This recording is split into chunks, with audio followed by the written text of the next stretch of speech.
All right, ladies and gentlemen, finally, we got the boys into the game, and we're going to get ourselves into Champion Select very shortly. Welcome back for Game 2 between UC Davis and UC Riverside. UC Davis taking a commanding 1-0 lead after a dominating performance in Game 1. With me is Rapid. I am Degon. Let's get ourselves into Champion Select. Absolutely. Welcome back, everybody.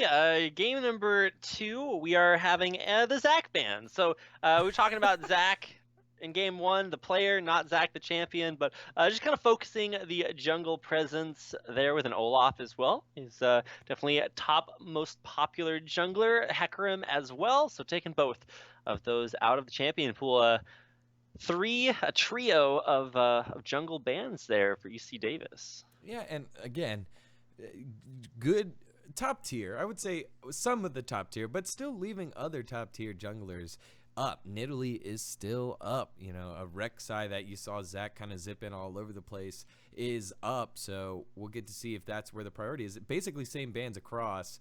For Riverside, they're going to go with the Syndra, Cassiopeia, and Kennen. Again, Kennen not getting through. My boy Kennen. But it looks like Start on Zero is going to start on Echo.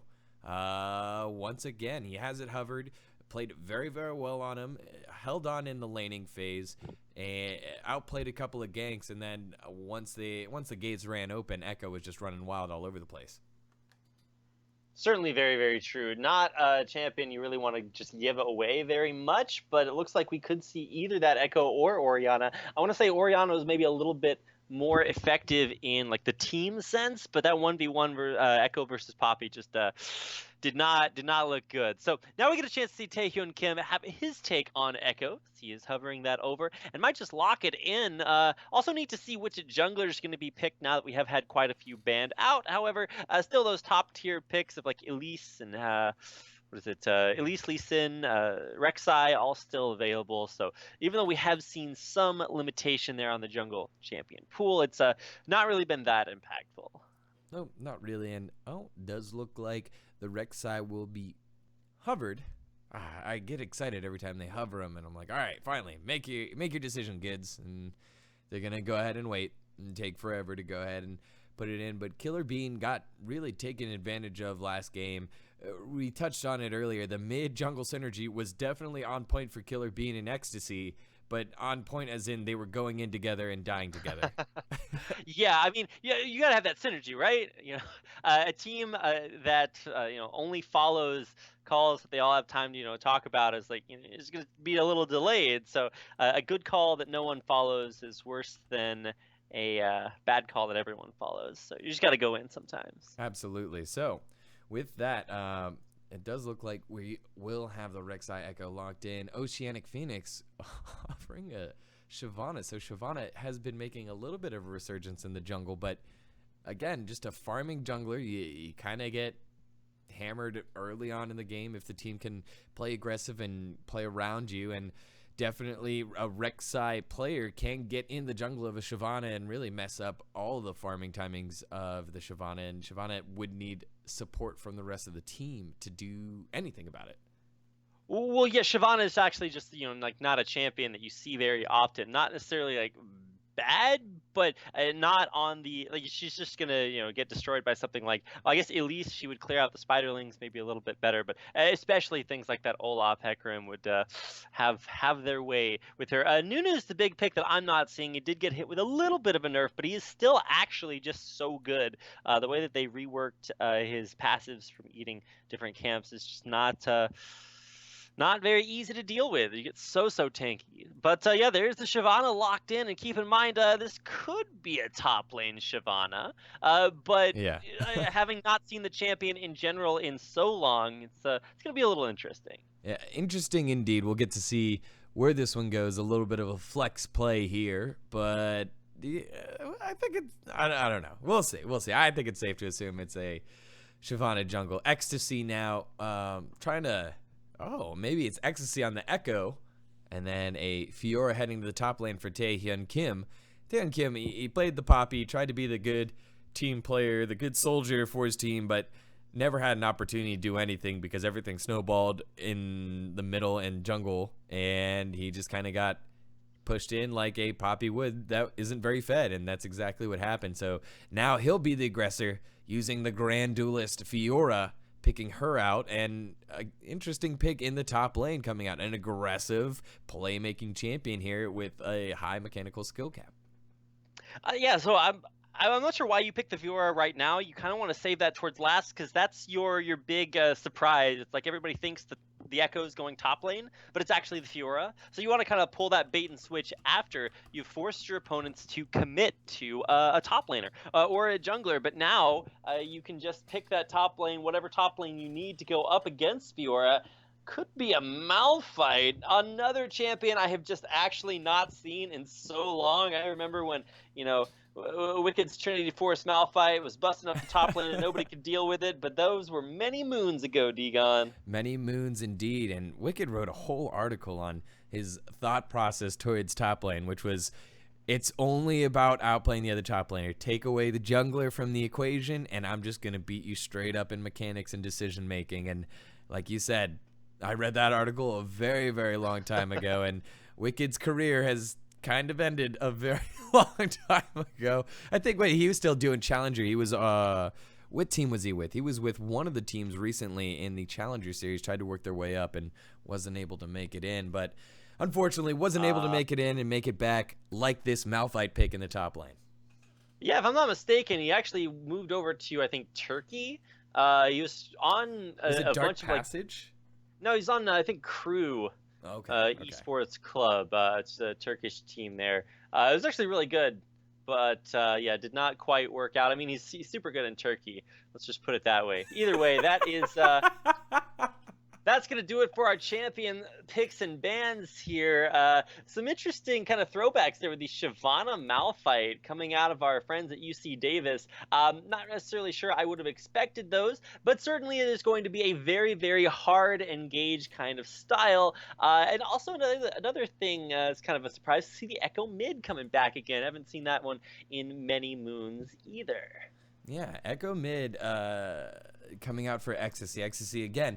And that's why I didn't want to sit on that game too hard and think about it too long, because all these players here are plat and diamond. We don't have any massively hyper talented, hyper high ranked players on this game. So consistency is usually a big thing for teams that don't have those kind of players, and Ecstasy just really didn't have an opportunity to do anything. He died a lot very early on, didn't get his items. Killer Bean had the same thing, and I think there's more onus on Killer Bean for picking Lee Sin and then not making the Lee Sin type plays you'd expect, like what you said with when someone picks a Taric, you expect them to be the master of the champion just because they have the mechanics down, and I don't think you quite had that one down on the Lee Sin, so you can be a little bit harder on Killer Bean, but Ecstasy just couldn't get anything going with the Talia, so we'll see how he does with the Echo in the mid lane. Yeah, Brian Jong finished game one with a 5-0-11 score. So I don't know if we're really looking for such great performance this time, or I think really what you want to look at mostly between Taehyung Kim and Start on Zero is the effect they have on the team. Lane phase is fun to watch, like you were talking about earlier. It's about outplaying the other top laner, but it does come down to teams, and that may be where Fiora maybe starts to fall off a little bit as a great 1v1 split pusher, but Malphite really comes into his own in these big team fights. So maybe a comeback mechanic, or maybe a way to smash the enemy team and force your advantage that you get early on. We'll see. Very multifaceted there. But let's go ahead and get into games. We finish out our spectator delay. I do want to give a quick shout out to our sponsors at Twitch TV for allowing us to stream here on their wonderful platform and helping support collegiate esports across the board. Big fans of them and of our app sponsor. If you've never heard of Band Gaming, then go check it out. It's just Band. That's the name of the app, and helps you band together with whoever you are gaming with to help organize and just keep yourselves straight and coordinated there. So check out Band Gaming. Thank them for helping support us and helping show you guys the pinnacle of collegiate competition in North America. So big thanks to both of them, and of course a big thanks to you guys out there. And if you want to share some of your big thanks with us, you can do that on Twitter by tweeting at CStarLeague, on Facebook by heading over to Collegiate Star League on Facebook, or for more information, of course, just head over to cstarleague.com. It's where you can find out how you can be one of the teams like the ones we are casting here. Absolutely. So with that, when we come back, we'll have game 2 between UC Riverside against UC Davis. Don't touch that browser.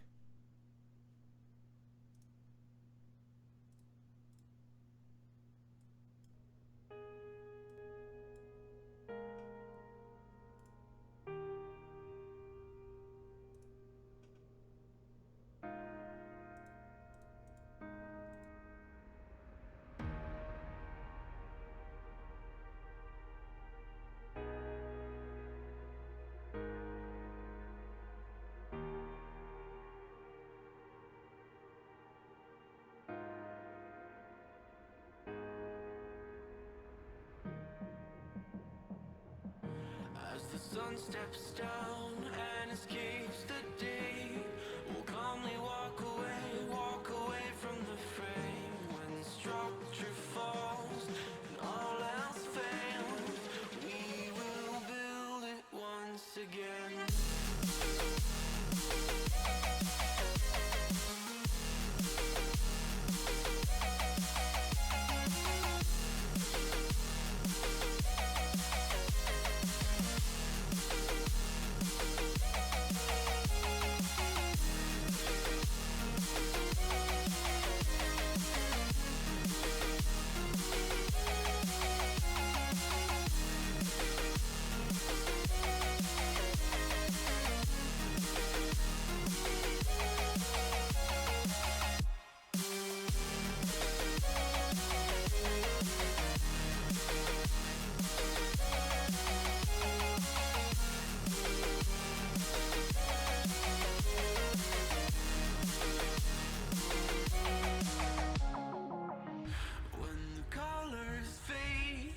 Turns to gray, we'll calmly walk away from the fray.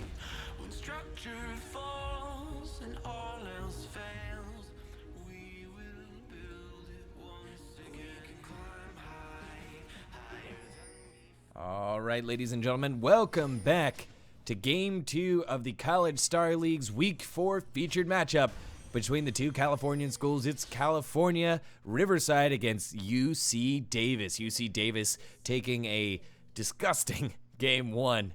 It's just a pretty lopsided game, and on top of that, they got 3 Infernal Drakes. They're going to be on the blue side, so let's run down their roster first. It's going to be Start on 0 in the top lane, Oceanic Phoenix at jungle. Hi, I'm Zach in the mid lane, Chillins at AD carry, and KO Dignity at support.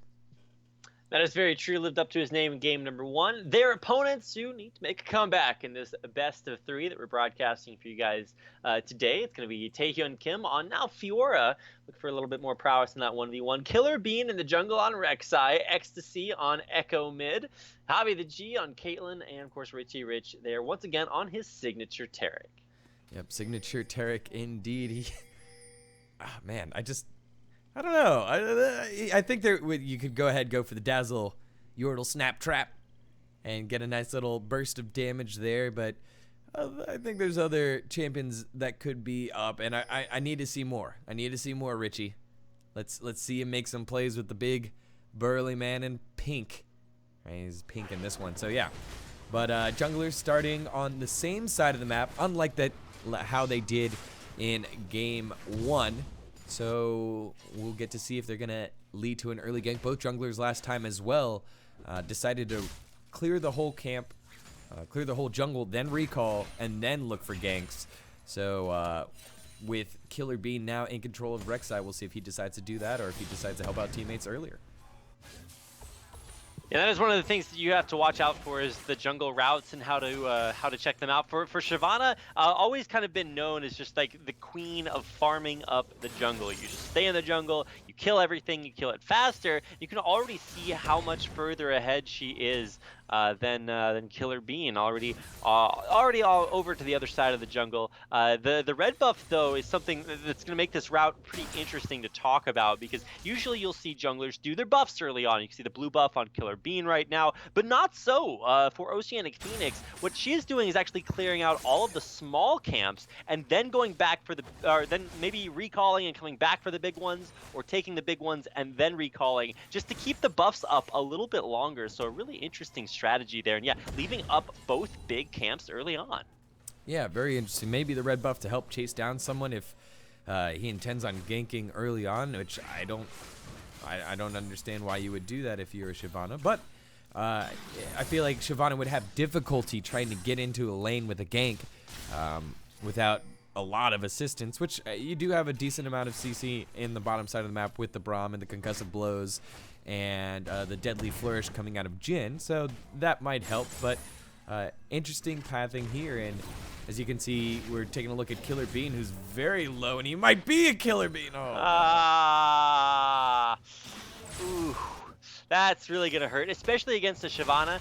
Now you're going to see Oceanic Phoenix not only come back and do one of the jungle camps for the second time, which is still pretty impressive, but now he's going to take out red buff and blue, and well, it will eventually once we take care of a short pause. Yeah, the pause coming in. I'm sure that's what it was. It was lag. Lag, everyone. There it is. It was indeed Killer Bean, unfortunately disconnecting, and won't be able to fix that one right away. So, slow start. Everyone kind of farming up pretty well. Taehyun Kim bullying out start on 0 as expected. Jhin actually a little bit more CS than the Caitlyn. So Javi struggling a little bit on Caitlyn with the last hitting, but everything else relatively standard. But, something like that with Killer Bean kind of going down, that's really got to mess up your team psyche and just your whole plan coming in to try to get yourself back in. Yeah, especially this early on, the early jungle. If you fall behind in that, especially against a Shyvana, you're just gonna get run over. And while it may be me predicting a little bit too much, it certainly just seems like that is very or something that he's very vulnerable to when you consider the way the game 1 transpired. Absolutely. So we do have them reconnected, but they haven't given the okay to get everything going again. So when we do that, we'll hop back into the game. But can you try to help Theorycraft on other opportunities that Oceanic Phoenix is looking for by leaving those big buffs up? I guess you get that secondary Krug camp on the bottom side of the map, but would you only do that if you're looking to gank with the red buff and the blue buff up? Or I'm not exactly sure exactly why he would do that. Yeah, that's pretty much what you're looking for. It's very risky because you risk being counter-jungled, but I guess at that point Oceanic Phoenix was kind of taking that gamble that Killer Bean would not go in and aggressively invade. Shyvana, jungler that can actually clear the camps ridiculously quickly. So sometimes what you want to do is quick clear everything in the jungle and then just go back and do it again, but not necessarily possible with the way the timers work right now. So now we get a chance as this game unpauses to just see the effects of exactly what this strategy is going to entail. Not only is Riverside going to have some struggles because he unintentionally left the camp up, but now he's going to have to go up against the Shyvana that did it intentionally and is going to have both of these buffs. Yeah, or possibly only one if he gives the blue buff over to Hi, I'm Zach. It's always a possibility. I guess so. I feel like if you're jungling and you see the mid laner have the blue buff at 4 minutes and 30 seconds, that would be a very, very weird thing. It doesn't look like Hi, I'm Zach is rotating over to the top side of the map, as we do have Richie Rich getting a little poked out there, but we'll be doing some healing with the Taric using Starlight's touch. But interestingly enough, some damage coming down, some trading coming down on that bottom side of the map. Yeah, and I mean, that was really just Richie Rich looking to push forward for an aggressive stun. KO Dignity has been doing a great job at using Unbreakable to block any headshots and pop the traps that way. So he's a little bit low in mana, but let's keep an eye on the top lane. That's where First Blood might be coming in. No, Taehyun gives the minion damage. It's coming in. This minion auto attacks her. He's gonna do it. First Blood follows him down, and now we might see number 2 there clapping on him. Start on 0, starting with 2 kills. Yep, and now on the bottom side of the map, because there was aggression, all the junglers shown, I think a little bit of desperation on the side of Riverside. They tried to get aggressive, weren't able to find anything, but those minion autos very early on, they mean the world. And so if you go ahead and dive past that minion wave, you better be damn sure that you're going to pick up the kill. And, those that weren't sure got shaken, and Taehyun Kim losing it to probably only, what, 10 HP, 1 minion auto attack more than what was needed, and wasn't able to pick it up. Wow, yeah, that's really, really clutch. When I very first started playing League of Legends, I saw that happen where the minion auto attacks used to look much different. They used to be these like giant exploding The stars. globs. Yeah, those things were huge. I'll never forget being chased down by one of those. I'm like way behind my turret after flashing away, and I think I'm alive, and I just died for no reason. I had no idea what was going on. I went back and watched like the video, the replay, and I was just like, okay, well, I actually just don't understand what happens here. And then I was like, oh wait, it's the minion auto attack following me for a million years. So definitely gotta watch out for those. Minion waves are your best friends. So now top lane, this is going to mean Malphite comes back to lane with a 280 HP Bomby Cinder to sit right in the middle of this minion wave and pretty much prevent Taehyun from being able to do maybe anything at all. Yeah, not going to be able to Mid lane, do oh, too here much. comes Killer Bean right in on top of Hayam Zach. Even with a ghost, he's still going to get knocked up. There's the slow shockwave right at the end of his life. Perfect gank there by Killer Bean with Hayam Zach way too pushed up in lane with no wards. Yeah, and you could see Oceanic Phoenix was right there, but like 2 seconds too late. That allowed a small window for Killer Bean to work with his mid laner who didn't have a lot of help last game and get himself a kill and on the board. So even after that little bit of a mistake, we get to see Killer Bean doing something positive. That's a good look for Riverside if they want to get themselves back in the series down 2-1 or down 1-0 in this best of 3. Keeping an eye on things. Are down 1-0. I mean, especially when we're casting these Division 2, Division 3 teams, you never really want to say, okay, well, based on, this, outcome, the game's going to snowball in this direction or another, because you never really know what to expect. It's like, in my 21 years of casting, I've learned one thing. You never really know what kind of gameplay is gonna walk through that door. So that's what we're watching transpire before our eyes. Never over until, I guess, the Gragas sings. The Gragas sings indeed, and I mean that's why you play the games. That's why you play the games. Otherwise, we would just go to lolcounter.com and see who counters what, and yeah, it's like, well, this champion wins this matchup, right? I always like. It's interesting to me when people say that, because okay, well, this champion really does well against this other champion. Like, okay, but like when you say that something like wins a matchup, it's like, well, you kind of got to actually play the matchup first. That's why you play it out.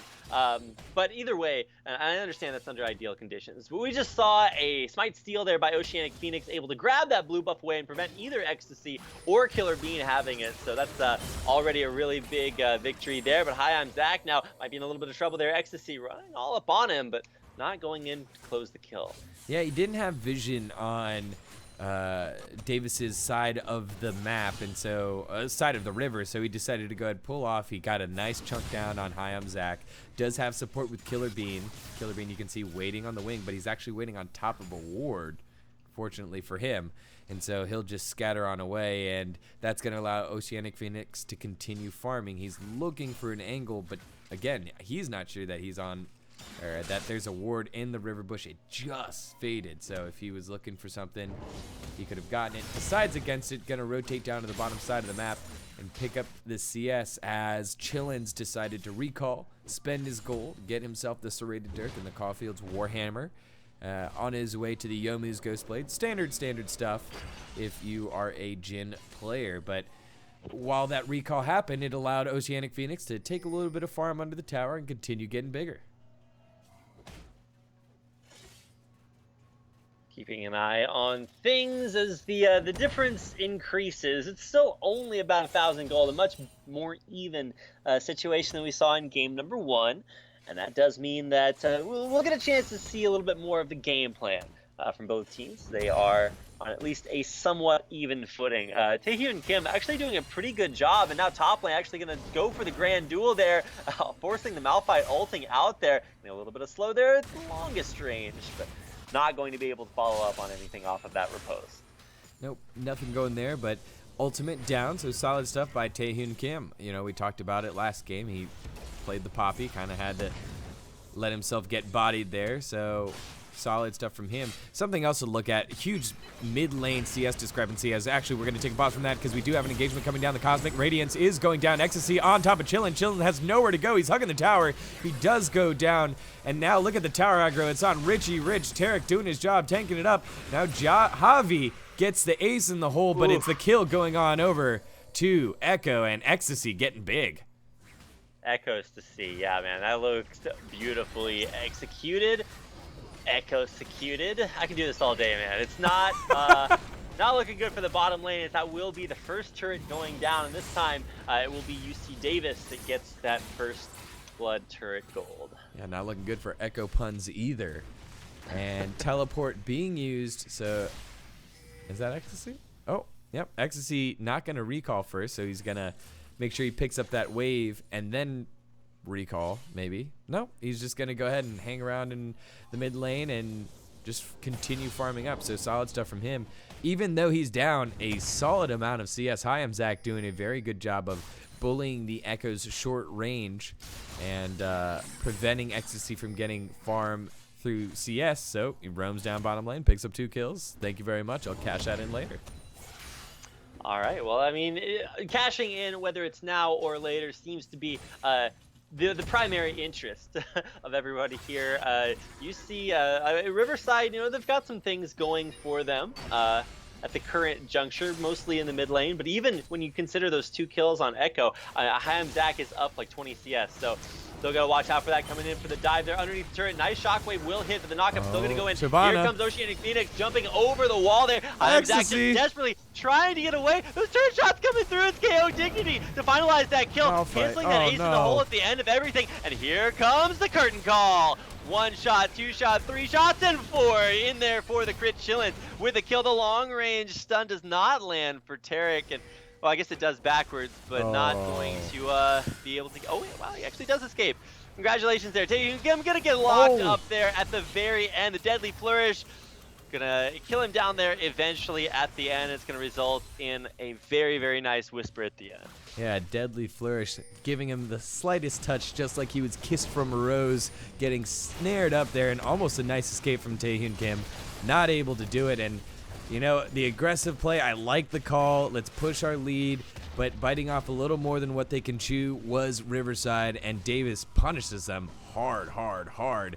And I think you have to look back at Ecstasy not recalling and spending his money. He had money to spend, he made nice plays, but then tried to push his lead without spending the gold, and you know, diving under a tower without the items you need is a dangerous place to be, and that's exactly what happened.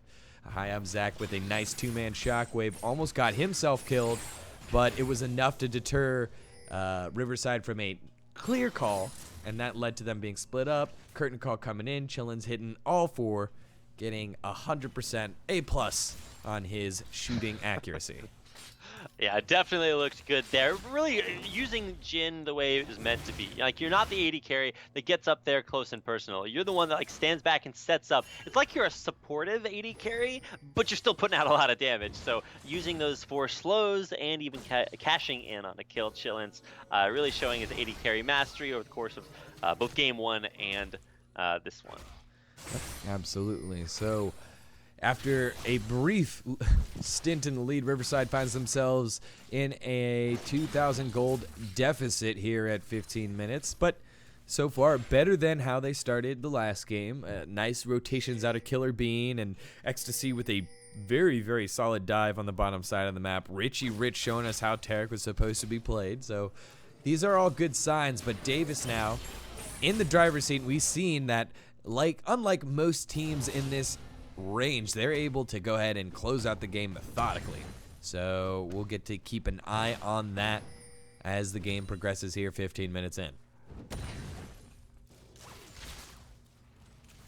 At least for right now, UCD Davis is not really having too much of a problem with maybe a little bit of a rougher start early. Oceanic Phoenix really crushed that early game for them in the jungle, and having the Rek'Sai DC early on, not really the way you're going to start out. But now, with everybody grouping up the mid lane, we've got Unstoppable Force up from start on 0. This could be the setup that UC Davis are really designing their team comp to play around from behind. Taehyun Kim looking to maybe get a little bit of damage here on to start on 0. Now that's chilling smite That's on a big as clump. well. They're But clumped up. oh my gosh, you got to be careful about that against Malphite.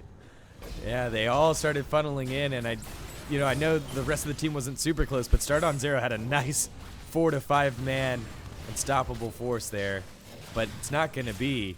And all the while, Shyvana on the opposite side of the map, Oceanic Phoenix has just been a farming fiend, and he's just going to be able to take that bottom side of the tower because there was no initiation pulled on the side of Riverside, so wasted time setting it up if you don't use it. Waiting to see that engage. There it is. Start on 0 gets right up close to personal. Huge shockwave on top of it. And at the end of all of this, is the disengage possible? Looks like that Fissure is actually going to allow most of the team Davis to disengage. But now they're turning it back around there. Richie Rich, very low there. Riposte might have tried to stop some of that curtain call. But in the end, a nice escape there. No deaths on either team.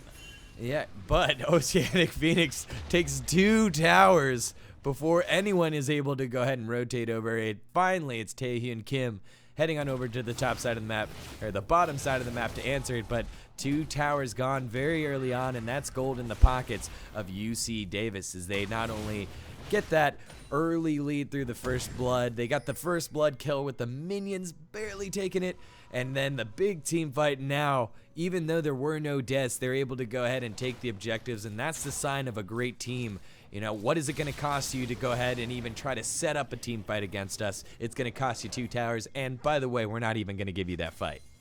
Right, and that's the real thing to notice about that last fight. It was a 4v5, so even though it did look even, you're like, oh, well, I'm impressed. Nobody died. Well, it's not about the people that are dying. It's about the turrets. And you can really see that reflected. All the turrets are down in the bottom lane, so might just see more top lane presence from Oceanic Phoenix so that if there is another fight, you can just take down 2 more turrets up there, but currently wanting that dragon control. Yep, dragon control coming up with the next Drake. On the board very shortly will be a Mountain Drake. So Mountain Drake, solid Drake, burns through the towers, through the neutral objectives. I would say secondary to the Infernal Drake, but everyone loves themselves a Mountain Drake, much more than a Cloud Drake. And a little bit of aggression going back and forth here between Start on 0 and Ecstasy. Not going to find anything there, but yeah, and there it is, the Mountain Drake being picked up by Davis, and Davis just cruising along like what we said. They know how to close out games, and they're just going through it step by step. Shyvana's still on that bottom side of the map, so I thought that Shyvana was going to switch up the top lane. Okay, well, Start on 0. Okay, well, everybody dashing everywhere. Not going to be able to catch him out. Does force that unstoppable force out. But nice amount of pressure here as a big rotation goes unscouted, and all of a sudden it's Riverside up towards the top half of the map, just not pushing their advantage quickly enough so that now Davis are in a great position, although no Malphite ult to engage. I love it when Malphite ults over the corner of the wall like that. I feel like he becomes part of the mountain, as we do see. Hi, I'm Zach, getting a little bit in trouble. Forced to flash backwards, is exhausted, hasn't used Shockwave yet, does use it, but it was in the Cosmic Radiance, so no damage going down. Nice Echo ultimate, but that's not going to be enough. Killer being able to pick up 1. Start on 0, very low, flash forward, 80 carries, Wet Dream, not going to be enough. And now it's the curtain call. 1, 2 misses, trying to line up the 3rd one, does land, going for the 4th one. Oh, and Chillin's not going to pass this test. 1 for 4, 25%, not what you're looking for. But look at this, Davis still holding the tower. Riverside kind of hesitating a little bit. Teleport coming in. 0. He does not have unstoppable force. They're looking for 1. Killer Bean recalling in the bushes. He makes it out just in the nick of time. Lots of action in that last one there, leading only to 1 death, no tower taken. And it allowed, again, just more time for Oceanic Phoenix to play the high-style Shyvana of 2015. Farm it up, get big, carry your team. And again, another another hold by the 4 players of Davis. That's all it takes. Okay, well, there's the ult cooldown. I was like, all right, it's coming up soon. Well, that's how you know. Start on 0. Ults under top lane turret for a double kill. And with the next wave of minions pushing in, this should just be another easy turret. Mid lane Killer Beans really just going in on High Zac. Lots of turret damage to put down to make that actually a little bit more of an even trade. Zac playing that very well. But top lane, it's going to be a turret, 2 kills, and really more domination here from Davis. Yep, Davis really going ahead and starting to tighten the screws in this Game 2 matchup, the best of 3 of Week 4 of the fall semester in the ICL.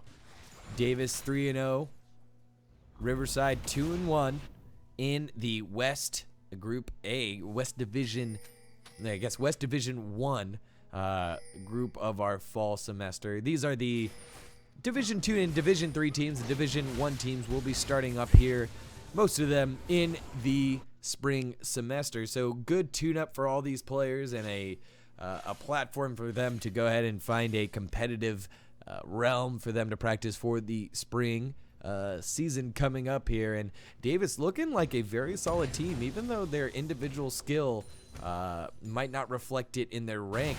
They're doing some solid stuff by quick rotations and very decisive decision making when there seems to be some complex questions going their way. Some complex questions. There we go. That's a hard thing to say. Coming their way, some hard decisions to be made. What I'm actually really interested in seeing, game number 1, we actually saw Davis with a Proto Belt Echo in the top lane. This time we see Ecstasy with a mid lane Echo with a Hextech GLP 800, which is pretty much like the Proto Belt, you just don't move. If you want to think of it that way. Of course, bigger spray, lots of slow on that, and of course a better, more of like a shotgun when you think about it like that. Proto Belt's like a belt that fires rocket. This is an actual shotgun, but we're calling it a Hextech GLP 800 because aside from 80 carries, guns don't exist in League of Legends. That's right. So you have things that fire from your wrist and your clothing accessories. That is very true. We all know that these are really just like cardboard cosplay cutout guns that shoot non-lethal happiness projectiles. Bottom lane, Ecstasy's having a Shyvana projectile at his face. Well, I don't know about ulting backwards. Ecstasy is kind of between a rock and a hard place, trying to turn that one around. But there's how to dominate. Start on 0, gets in there. Oceanic Phoenix trying to get out, but a dash is good. It's Taehyun Kim gonna pick up that kill with a lunge and try to run his way away. And Malphite not chasing. Yeah, rock and a hard place indeed. He found both in the form of a Malphite. The flash and a nice shockwave. KO Dignity trying to get in there. Here comes Cosmic Radiance. Not exactly sure what the curtain call is going to do with Cosmic Radiance up. Now it's finally down. Killer Bean on the front line doing a solid job. And a nice kill pickup. A snipe there with the curtain call. It's going to be 2. Chillin's picking that one up. Now Killer Bean getting held in place. And a massive crit coming out of the Jhin. Chillin's going huge in that last fight.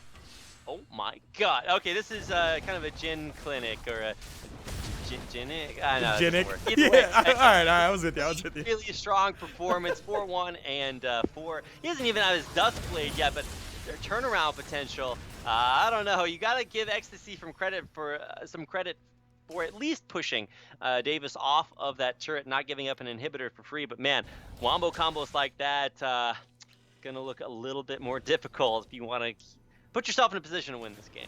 Absolutely, absolutely. So big rotation from start on 0 to the bottom side of the map, able to help out the rest of his team. And, you know, Killer Bean did a very, very solid job trying to go ahead and body block all of those curtain call shots from Chillins, but somehow Chillins was able to go ahead and channel his inner Angelina Jolie, curve the bullet and get it around, hit the 80, carry Javi the G. But right now, Chillins in a little bit of trouble, able to go ahead and get help from Zac, the shockwave pulling off Ecstasy, and they work themselves out of trouble, and that allows yet another objective go over to them. Davis picking up the Drake now.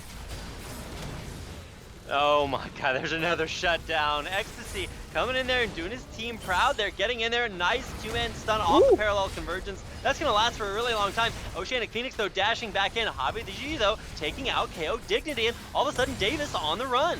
Davis is on the run indeed. Dash forward by Taehyun Kim, maybe going a little bit too far deep. Just like talking about gifts for Christmas, but no, it will be just 2 kills heading on over to Javi the G, and You know, Javi the G, that's how you want to play if you're Riverside. Get your AD carrying the back line, chase, and let him stay nice and safe behind the Rek'Sai, safe behind the Taric, and let him do his thing. And Javi the G indeed able to pick up 2 towers here for free. Well, all made possible by Ecstasy going forward with the weirdest Echo build I have ever seen. This is GLP and a Nashor's Tooth. Like, that item just doesn't belong on Echo. And I'm not saying that it's bad. I mean, he's obviously doing very well with it. It's just like, I've actually just like never seen that before. This is the strangest Echo build, but you can't deny it. It worked very well, got that initial kill in that fight, and then Oceanic Phoenix jumping in. I thought that was what was going to end it, but turns out not necessarily true. Now we get a chance to see Ecstasy. He's going to be teleporting in to the back of this Baron attempt. Can he stop it? Yep, the parallel convergence coming in. Oh, and he gets absolutely deleted. Unstoppable force being forced to use there. That's a no. That's a no, Deacon. He cannot. Okay, well, he actually does stop it, but he kind of dies at the same time, which is not really what you want to see out of your summoner spell usage. Teleport in, die, but you stop the Baron, so maybe a moral victory at the end. Type it out in all chat. That's what you got to do, just to make sure everybody's on the same page. Absolutely, and so with that, we're at 26 minutes, 25 seconds. 14-8 is your score. UC Davis on the blue side with the 1-0 lead in our best of 3. And they're continuing to push the lead here. Shout-outs to Twitch chat calling this one out. Start on 0. 7-0-5 on Malphite. Malphite in 2016.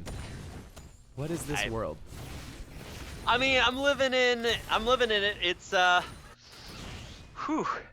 It's a brave new world, let's put it that way, for all you Ayn Rand fans out there. I don't really know which team is braver, because they've both been just going in and making the craziest plays, but especially with Chillin starting to really stack up those items. And a 7-0 Malphite with ultimate off cooldown pretty soon. I don't know, man. It's going to be a rough one to live in for Riverside. It is indeed. Look at that, a little bit of BM. Oh, and the fancy feat there by Oceanic Phoenix. Working his way out of there, so a little bit of a Baron dance, a 2-step, if you will, kind of recall and go back. You know, there is going to be a slight window of a TP advantage for the side of Davis if they were keeping track of all the teleports. Start on 0 is going to have it for probably about 15 to 20 seconds before Taehyun Kim is able to, so if he's decided to split sometime soon, he would be able to take advantage of that, but nope, looks like they're just going to try and force it here.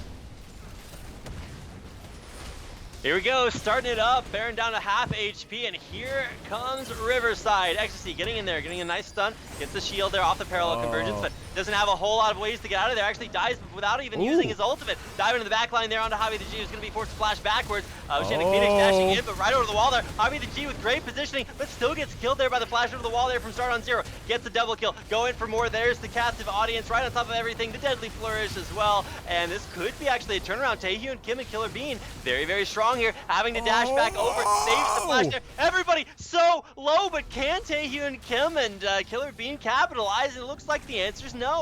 No, they cannot, and it was concussive blows coming up huge twice in that fight. The first time it was on Echo, concussive blows leading to the stun. Echo, Ecstasy forgetting who he was because he got shut down right back into the base. But then right there at that very last second, it looked like Killer Bean was going to be able to get that last final auto attack off. And we have a pause, but he got concussed, stopped in his tracks, and that prolongs the game even longer. So solid stuff there coming out of KO Dignity. So with that pause, we're going to head back on over to the idle screen so that none of our lovely young student participants who would never cheat on an exam, never cheat on a test, wouldn't happen to take a little bit of a screen peek. We'll just take away that temptation right here. Not exactly sure what the issue is quite yet, but nice team fights coming out of Riverside after what we thought was a lost cause. There was one big turnaround. I think the score was 6-2 at that time. They bit off a little more than they could chew, but even at the score 17-10, these fights are still very close. I mean, yeah, that's what you really got to look at. It's not just about the big numbers. Sometimes it's about the slightly smaller ones. You look at, the things like objectives. Still 3 turrets taken down, 2 in the mid lane, which is really where you want to have those turrets taken down there for Riverside. And they're fighting these fights pretty quickly. In fact, if, like you said, that one last auto had gone off in the last one, easily could have been a triple kill to close things out for the ace for Riverside. So they're fighting these fights very, very well. A much closer game in game 2 than game 1, and I really like to see the best of series really paying off in this respect. That maybe you have a bad game 1, but you can actually think about the next games in the series. Put that preparation to work, and that's exactly what we're seeing here. Holy cow! What is the Shyvana damage? It's okay. I have not seen the Phantom Dancer Shyvana just yet, but that's what happens when your twin bite crits. Yeah, it takes away a third of someone's health, and that was pretty massive. Echo learned pretty quickly to back up, so Ecstasy not gonna. He has no take that armor, one on. so that's your 69 armor is not going to cut it against a Shyvana with 160 AD and that crit chance coming in. Yep. But Oceanic Phoenix has to watch out here. He is one lone dragon against the world at this point, trying to guard a turret that's going to fall anyway, and now needs the rest of his team to help back him up. Yep, but all the while on the bottom side of the map, you look at the mini-map, start on 0 is split pushing. He does have teleport. Taehyun Kim's going to be able to recall and get himself out, but now KO Dignity getting the Winter's Bite down. Concussive Blow is a real possibility. Oceanic Phoenix trying to deal damage before the Cosmic Radiance goes down, but isn't able to. Nice Dazzle hitting onto Chillins. That's the target you want to hit, but it will be blocked. Shockwave landing on it too. Ecstasy in a little bit of trouble. Goes backwards in time, but will not be able to dodge the first shot. All 4 shots hit, but no kills picked up. And so the chase does look like it's finally over. On the bottom side of the map, the grand challenge has been initiated. Taehyun Kim will not be able to pick it up. Start on 0, baiting it out, but will not give it up. So a little fight going back and forth, but nothing in between it for both teams. Well, that's really important to do, to bait out that Fiora ult. With that ult up, the Malphite just dies. You just cannot fight true damage like that in the late game. But it baited it out, forced Fiora to play defensively and stay in lane, defend the tower. That's going to be another dragon here for Davis. They will take it out, and that's going to be, I think, their 3rd dragon of the game, if I'm not mistaken. 4th, actually. They've got 3 Cloud Drakes for Moby Boots for everyone. Yep, everyone going to be zipping around the map in record time, unless, of course, you get caught out, just like KO Dignity might be here. Dazzle landing onto him. Hyam Zach trying to give him a space to jump, and he does. A jumping partner for life. KO Dignity walking out of that one. Ooh, Ecstasy almost getting the parallel convergence down. And a dangerous game we're playing. You do see on the mini-map, Malphite is sitting on the base. He's looking for a place to teleport and blow people up. There it is. Okay, he left the base. He's not looking for it anymore. All right. I mean, that used to actually be a legit strat when home guard boots were first invented. I remember watching Hotshot GG play on CLG as their top laner, and his strat used to be: you pick Malphite, you get to level 6, you go rush either like 1st or 2nd item home guard boots, and then you just like stand on the fountain, get a good teleport back when it was only 3.5 seconds to channel, and you just win fights that way. You could do it on Malphite, you could do it on Shogath for big ruptures. It was pretty insane. Now, not a strat that we see really any much anymore, because you don't really see Malphite anymore, so it's nice to see a little bit of a throwback. Yep, a throwback indeed, but what's not throwback is this 4-1 split and this Baron dance. It's still here. Still part of this game that we love and still play. We love to watch it. We come back to see this dance done time and time again and see how it can unfold and how people can mess special it up. game music. So one of the things that was added with the new Summoner's Rift when it first came in is dynamic music. So it's music that adjusts based on what's happening. Oh, that was added to was it the I think it was I forget the name of the alternate map, the Crystal Shard. There you go. That's where it was added. The music that changes based on what's happening in the game. But they didn't add that here. We should have one for the Baron dance. It needs its own dancing music. That's going to be a smite on the Baron for Oceanic Phoenix. Turn around there with a big Malphite ultimate, but not a lot of follow-up here. Now start on 0. Actually might get locked up there. A huge shockwave that blows Ecstasy apart there. Oceanic Phoenix trying to dash on the backline. Potato Kim has got his number. That's going to be one dead dragon. The Grand Challenge issued and accepted there. Turnaround off that fight, and even though Baron buff is actually picked up in the end by Oceanic Phoenix, it's a 3-for-1 exchange. The fight won by UC Riverside. So UC Riverside coming back in this one.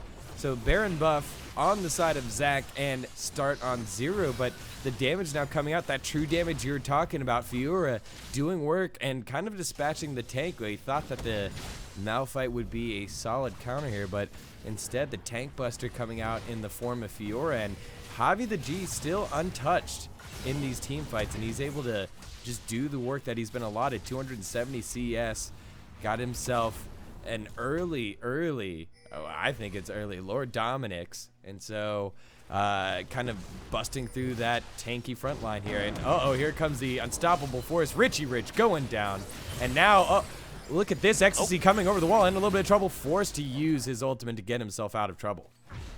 Well, really just delaying that Davis team got in, did a lot of damage to Zach, and is going to force that recall out. In the meantime, you can just see Riverside holding on for now. They're going to try to wait out as much of this Baron pressure as they can, get themselves into a good spot, and like you said, with that Lord Dominic's, with the build really coming together with Ecstasy looking for that Lich Bane, I think it's going to be doable to hold on here, wait out what's left of this Baron buff, and set up for another team fight, which Riverside could definitely win. It could definitely win, indeed. And it was so very close. I didn't see the actual smite there. I guess Oceanic Phoenix just picked it up straight up, but Killer Bean was not too far off of stealing that Baron away. It was very, very low. I think it was around 2,000 when the initiation for the fight started up. But with that, with 2 teleports up on these players, it's going to be difficult for Davis to go ahead and try to keep up the split pushing pressure. It's only on start on 0, teleport is, and his is down. So that's going to allow Echo to move around the map. But if Riverside doesn't answer this push, it's not really going to matter, is it? Certainly will not. The push is coming in hot and heavy. The Baron-empowered minions right there. There's a teleport coming in all the way from the bottom lane. There's Siobhan actually ulting defensively. While Malphite goes in, gets the buster shot onto Javi the G. Of course, not in name, but in technicality. Big shockwave on the back line. Catch Richard and Taehyun. Lots of damage being in there. So much AoE on top of everything. They're all burning Aiden down. Ecstasy, the last surviving member there in the back, but it's Killer Bean in the front lines trying to get something done, and will not. Gets taken down in the end, and that's going to be a full 5-for-1 exchange. A triple in the end for Hi and Zach, and the inevitable 2-0 victory for UC Davis. And it was close. It was very close. Riverside put up a great fight, but unfortunately, I think it's the wrong call to have your big initiator, the one that can get himself out of trouble, Ecstasy, on the bottom side of the map, and then Javi the G finally getting caught out after some not even questionable position. It was cautious, but not cautious enough. Start on 0, able to find the unstoppable force, blow him up before Cosmic Radiance can come down, and Javi the G not able to carry his team to victory. Instead, it's UC Davis taking this one 2-0. As was predicted by our resident Challenger Series Collegiate Export Stuntopolis, called the 2-0 ahead of time, and that's the way it transpired. Congratulations to our team from UC Davis with a 2-0 victory. MVP for that series definitely got to go to Start on 0. He may have started that way, but he ended 11-2-11. Yeah, he was massive. He went massive. He stayed massive. And, you know, no matter what top laner was up against him, he did his job absolutely. I think Zach also did a very, very great job of taking a lot of the pressure that was thrown his way in the mid lane and able to deflect it and allow the rest of his team to play off his initiations. So solid stuff there by the Aggies of UC Davis. And so with that, I think that's going to conclude it for us, my man. Thank you so much, Twitch chat. I appreciate it. Rapid, do you have any last remarks here? I just want to say a big thanks to everybody that tuned out. Big thanks to our sponsors, Twitch and Band Gaming. If you guys have any feedback, make sure to let us know on Twitter at C Star League. You can do it on Facebook as well at Collegiate Star League. And if you want to let us know anything in particular, we would love to hear what you guys have to say. You can tweet at us on Twitter at RapidCasting at D.Gone. And we'd love to hear any of your thoughts, comments, cares, concerns, or anything else you have to say after that best of 2. And I guess after today's games, we will see you back here next weekend. Yep, next Saturday, 3 o'clock. Don't be late. We expect to see you there. Thank you so much, CSL fans. We'll see you next time.